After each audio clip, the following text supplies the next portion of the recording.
Okay, let's get this going. Hi, I'm Mo. I'm CEO of Little Honeys LLC. We make your bee rescued propolis care and your bee energized raw bee pollen products.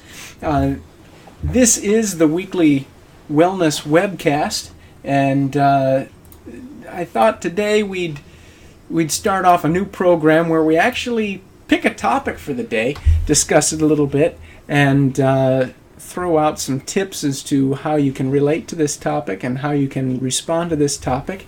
And today's topic, we're going to talk about ticks. Yes, ticks, those nasty little arachnids with the hard shells that crawl around and get onto your body, and they bite you and they suck your blood, and they can sometimes leave you with tick-borne disease. The most common tick-borne disease that we think about is Lyme disease, but there are a number of other diseases carried by ticks, ranging from diseases that are bacterial, like the Lyme disease, to bacteria that are viral. Protozoa can cause some of them. In some parts of the world, even just the neurotoxin that is present in specific species of tick saliva can cause an insidious reaction in the body, leading to disease. So, ticks are everywhere. Ticks are part of the environment. Ticks are part of what we have to deal with as human beings. One of the difficulties in diagnosing a tick-borne disease is that in many of the cases, the presenting symptoms are very generalized, and so it becomes difficult for your healthcare provider to just look at you, do a physical exam, and come back and say, "Yep, you got yourself a case of Lyme disease." No, it's very difficult to do. Most of the presenting symptoms are very, very generalized. Symptoms such as a fever, headache, joint pain, muscle pain, fatigue, flu-like symptoms, things like this that, you look at it and it could be any one of a whole bunch of diseases.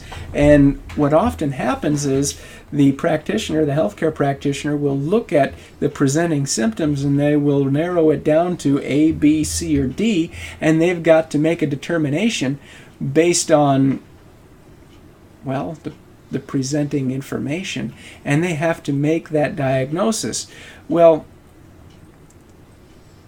when you've got just generalized symptoms, and maybe some of the blood work's coming back suggesting certain markers are showing that they're a little bit higher, maybe there's inflammation in the body, well, some of these practitioners might be led to make a determination that it is something other than Lyme disease. In fact, in North America, Lyme disease actually being the most common tick-borne illness, it's been referred to as by some researchers as, quote, the great imitator. This is because of these generalized presenting symptoms. In the U.S., Lyme disease often gets misdiagnosed, and it gets confused with some things like MS, multiple sclerosis, rheumatoid arthritis, fibromyalgia, chronic fatigue syndrome, lupus, Crohn's disease, autoimmune disorders, neurodegenerative diseases. All kinds of things get misdiagnosed. It gets misdiagnosed as. And the underlying problem is someone got bit by a tick and they got this bacteria that causes the Lyme disease. Well, that's pretty sad that a lot of times this disease is getting misdiagnosed. One of the problems is the testing for Lyme disease is, well, it has, in my opinion, a very unacceptable range of error, margin of error. So someone can take these tests for Lyme disease and it comes back negative. The doctor says, the physician says, nope, you're not testing for Lyme disease, so you must be pretty good and healthy. It must be something else. Well, the reality is there is a very broad range of margin of error, and a lot of people could be testing negative when they really have the bacteria, that Lyme disease.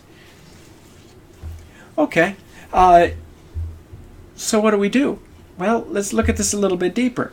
In 2011, according to the CDC, the Centers for Disease Control, 96%, that's 96% of all Lyme disease cases were reported in just 13 states. That's Connecticut, Delaware, Maine, Massachusetts, Maryland, Minnesota, New Hampshire, New Jersey, New York, Pennsylvania, Vermont, Virginia, and Wisconsin. In these 13 states, 96% of the reported Lyme disease showed up in these 13 states. It's pretty well focused on the Northeast and the upper Midwest. But that doesn't mean that if you're in Colorado or Montana or Wyoming or Washington State, or maybe you're up in the mountains of California, that doesn't mean that you can't pick it up there. Pretty much anywhere where there's a tick. But it's very concentrated in these upper Midwest and the Northeast. And besides, in some of these other regions of the country, you've got other tick-borne diseases to worry about. Diseases like relapse fever, Rocky Mountain spotted fever, some that I can't even pronounce. And then if you are traveling in various parts of the world, you're going to have other tick-borne diseases to worry about. Asia has their own tick-borne diseases, some of them quite rough. Europe has their own endemic tick-borne diseases. Australia has their own tick-borne disease. You know, everybody's got a tick-borne disease. It's kind of like cell phones. Everybody's got one. Except my teenager, and I want one. I don't have a teenager yet. So you've got these tick-borne diseases that are all over the world. What do you do with them? Well, the key to a tick-borne disease is prevention, not getting it in the first place. That's common sense. This means that when you're out knocking around in the woods, notice I'm saying that you're out knocking around in the woods. I didn't say you just stay in your little corner of the world. You build this perfect little bubble that's sterilized and you keep yourself and your family. No. God's creation is to be enjoyed and appreciated. When you're out there enjoying God's creation and appreciating it and teaching your children about it, the idea is to dress appropriately. Wear the appropriate clothing, the appropriate equipment. The idea is wear long pants. Tuck those pant legs in. Wear a long sleeve shirt. Tuck the shirt in. Wear that long sleeve shirt with a collar. And here's why. Because as you're walking along, the ticks drop off. Say they drop off onto your foot. Imagine this is my foot. No, I'm not a golden retriever. This is really going to be my foot for this observation. The tick drops off onto the foot and it starts crawling up. If you don't have your pant leg tucked in, he's going to slide right under that pant leg and crawl up your body on the skin, end up in the groin area, end up in the underarms, or maybe he'll make a head and latch onto your scalp. He's got you. If you've got your pant leg tucked in, now this is just simple stuff, okay? If you've got your pant leg tucked in, then he's going to come up here and he's going to get there and he can't go in and go under, so he's going to go over the top and he's now crawling on top of your clothes. Easier to spot, easier to pull off and get rid of, destroy and get rid of. Easier to make sure that they don't go all the way up, because if you've got that collared shirt, they're going to crawl up and the idea is they get caught in the crease of that collar. Then a couple times throughout the day you flip your collar up to pretend that it's West Side Story and you're snapping and you're acting tough and everybody's checking out the collar to make sure that there's no ticks under there. Now that doesn't mean that that's going to give you 100% protection. The reality is that's just going to give you some protection. So that leaves you with, what do we do? Do we have to go out and do we have to get these sprays of DEET and all this other garbage that you put on your body that kills the tick? No. In fact, you don't even have to be like the hippies in New Mexico back in the 70s when my folks lived there, that would walk around with flea and tick collars on. The flea and tick collars, they want you to wear gloves when you put them on. Why would you want to touch something that you have to wear gloves to put on? And why would you put that on your pet if you are not allowed to touch it? Kind of scary stuff. The idea is to come up with something that's 100% natural and clean. And I'm going to show you what I do. When I'm out working my bees, I'm in the bee yard. There's long grass, there's brush, there's trees. Very good place to pick up ticks. If I don't put this stuff on my clothing, I will come home with ticks and I will be picking them off of me, and it makes you crawl. So what I do is I make this stuff right here.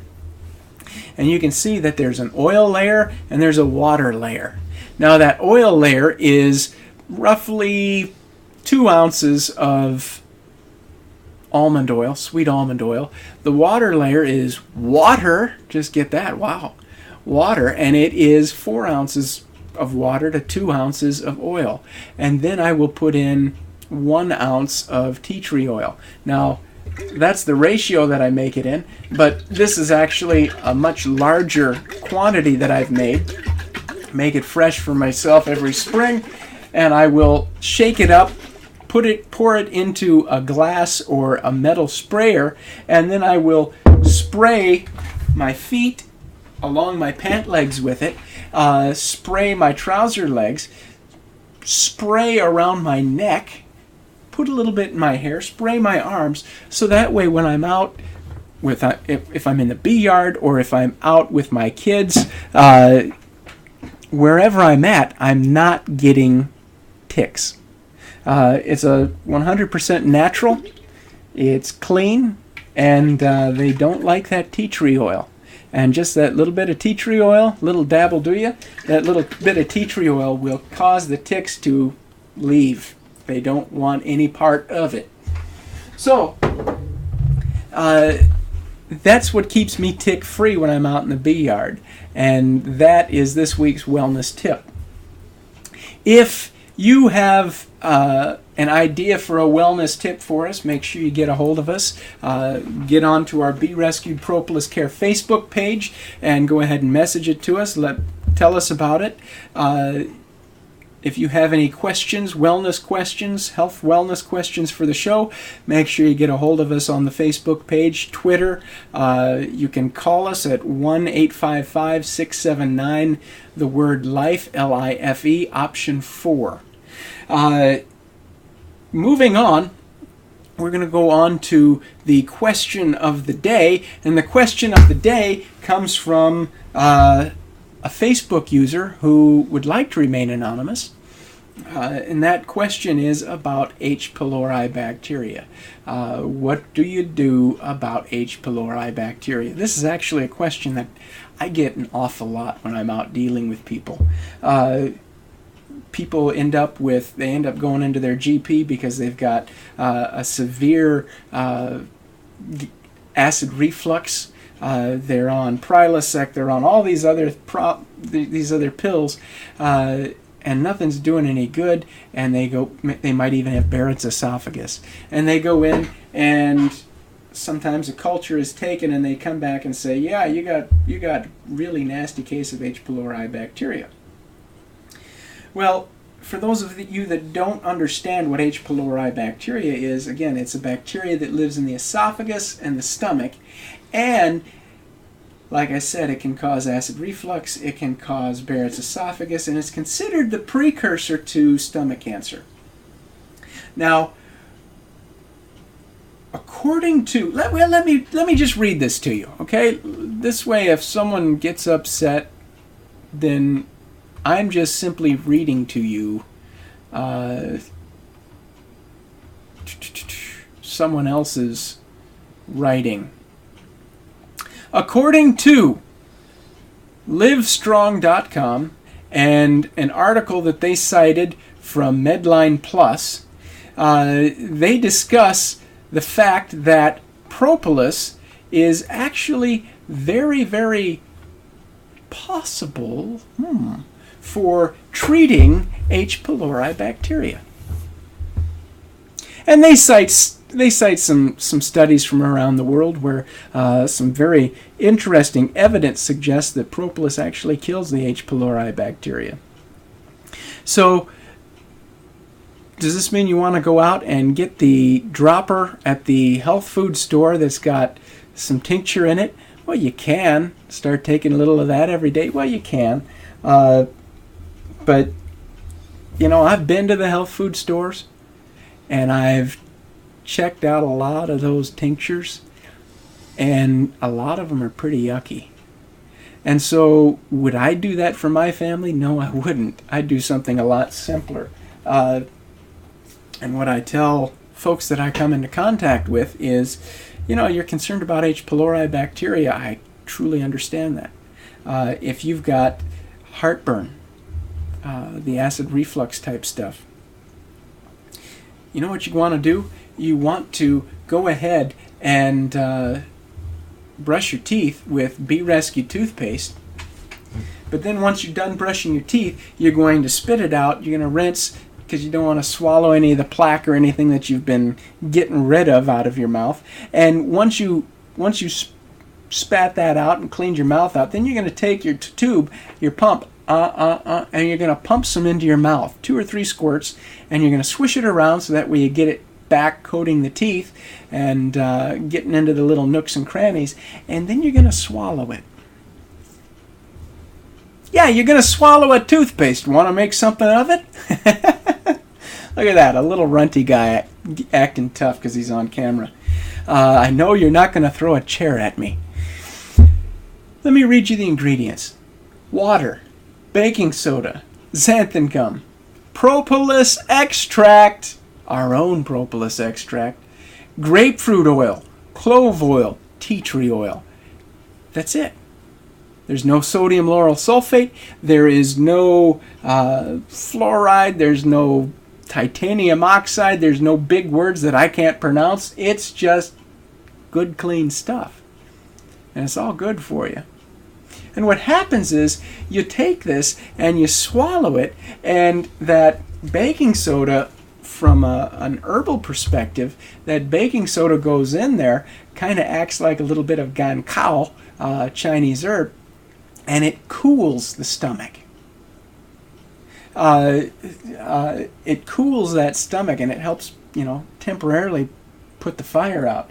But that propolis goes in there, and, you know, according to Medline Plus, it may be capable of killing the H. pylori bacteria. Well, that's pretty cool. So, getting rid of the H. pylori bacteria and cooling the symptoms of the acid reflux, boy, that's a pretty good thing. So, by eating this toothpaste, you may be able to help affect those symptoms. And I realize I'm dancing around with the semantics of it. Got to. Otherwise, someone will write me a firm letter and come in and shut me down. So, all right, I'll play the game. It may help with some of the symptoms associated with H. pylori bacteria, heartburn, things like that. So, yes, Anonymous, there are some things that you can do. You can go and get a workup by your GP. You can go see a traditional Chinese herbalist for some herbs, or you can just go into your grocery store or health food store, pick up some Propolis Care toothpaste, start brushing your teeth with it, and start eating some of the toothpaste. And some of you watching this have done that, and if you would please write in, call in, get us some quotes that we can back this up and show folks, hey, Mo's not just, popping off at the mouth. The customers are actually reporting these things. The next question that we have, it's not really a question, it comes out of Temecula, California, and from Josie Ann in Temecula, California. And Josie Ann, congratulations, you are today's winner of the Propolis Care Package.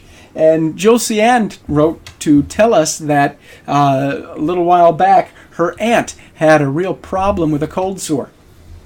And so Josiane gave her aunt, and I know some of you in the East Coast are getting all upset because I keep saying the word ant. And you're saying, it's aunt, it's not an insect. Well, I'm a hillbilly, grew up in Montana, this is how I talk. It's all ants to me, aunts and uncles. Josiane's aunt, just made you mad again, Josiane's aunt had a cold sore. And so Josiane gave her aunt the Bee Rescued Propolis lip balm.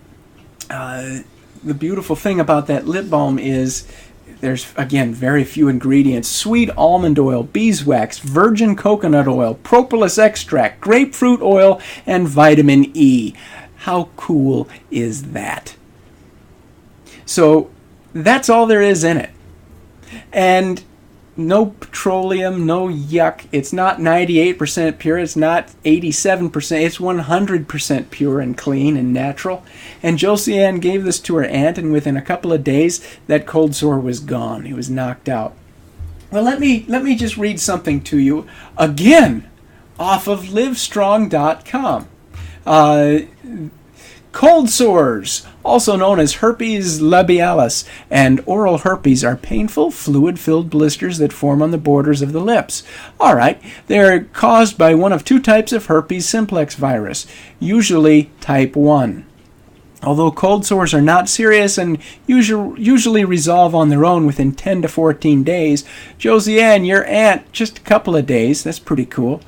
Many people seek treatment on the basis of their unattractive appearance. Ointments and creams that contain propolis, a compound produced by bees, may hasten cold sore healing. All right, let's go down a little further. In 2003 edition of Professional's Handbook of Complementary and Alternative Medicines, pharmacists Charles W. Fitro and Juan R. Avila explain that propolis contains more than 50% phenols and flavonoids by weight, including, lists off a number of these rascals. In test tubes, these compounds demonstrate antibacterial, antifungal, antiviral activity that may be relevant for people with cold sores. But you know what? That's exactly how the bees are using it. They're using it antibacterially, antifungally, antivirally, they're using it for sterility within the hive. Why wouldn't it work on the body? Back to livestrong.com. People with cold sores should choose water-based extracts, creams, or sprays that contain propolis. In the Woman's Encyclopedia of Natural Medicine, naturopathic Dr. Tori Hudson recommends topical products that contain at least 3% propolis. All right. You guys say put it in a water-based substance. Well, that's all well and good, but the water-based is just going to stay on the surface.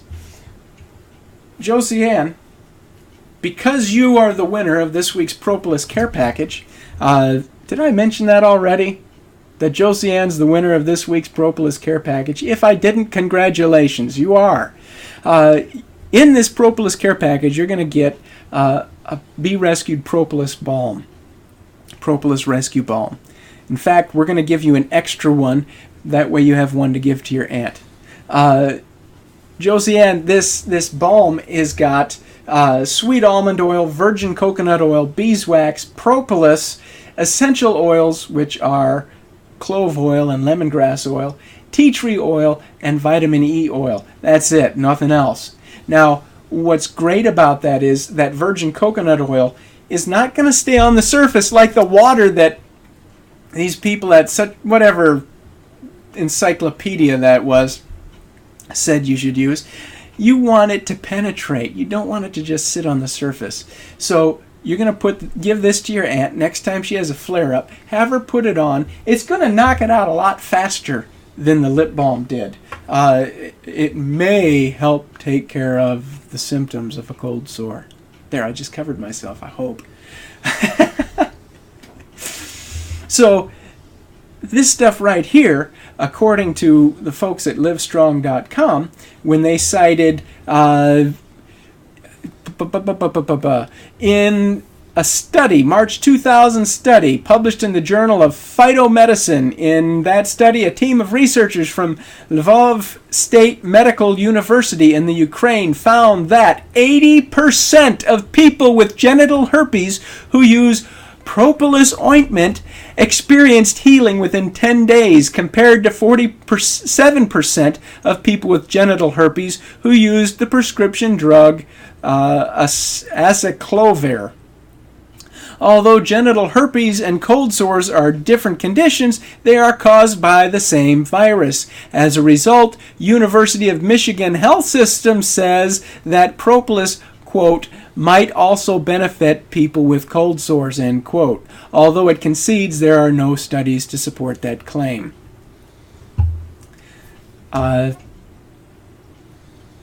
Josiane, I'm throwing in an extra rescue balm for your aunt next time she has a flare-up. Put that on. Something else to keep in mind, anybody who's got chicken pox in the house, or someone that might have shingles, is caused by the same sort of virus, the same herpes zoster virus. Put that rescue balm on it. It may improve the symptoms of the shingles. It may improve the symptoms of the chicken pox. We just had, I think it was last week or the week before, a lady actually write in through our Facebook page and tell us, hey, this stuff helped with my children's chicken pox. Give it a try.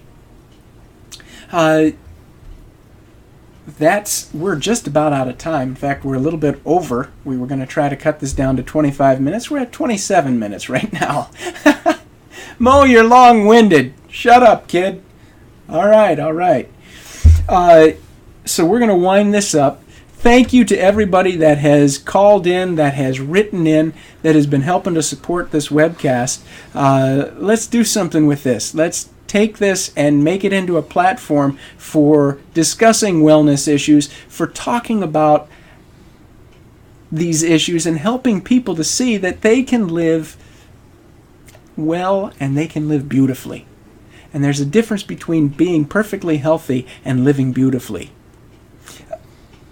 A dear friend of mine fighting cancer, end-stage terminal cancer, is living beautifully, surrounded by family, fighting it, growing in faith, laying plans so that his kids can remember. Our prayers are with you, brother. You are a hero to me. That is living beautifully. That is thriving in the situation that you're in. That's tough-minded. Beautiful living starts right here. It starts with making the decision that I'm going to be content with whatever life throws at me, and I'm going to overcome one way or the other. Even when the bad news is thrown at us, we take this attitude. We focus. And we focus on, for those of you who are of faith, you focus on giving glory to your Creator, no matter the circumstance. What a beautiful thing. And it all starts right here with the decision. Hey, I'm done. I'm going to live beautifully. I'm going to enjoy my family. I'm going to enjoy the day. I'm going to enjoy every beat of my heart, even if it's arrhythmic. Okay, so I have wasted enough of your time. We've blown through another 30 minutes of our webcast. We're going to keep this thing short as we can, between 25 and 30 minutes. Again, every Friday we're going to do this. If we have time during the week, we might post another one. Thank you for all of you who have supported us. Be sure to sign into our Facebook page and like us on Facebook so you can follow us. Follow us on Twitter. You'll get some really fantastic information. You might even get some coupon codes for Be Rescued Online to buy product. You can purchase our products at iherb.com to purchase internationally. If you are in the United States and you want to run to your local supermarket or your local natural products store, you can purchase us at Sprouts Farmers Markets. You can purchase us at Hy-Vee grocery stores, some of the Whole Food stores in the Midwest.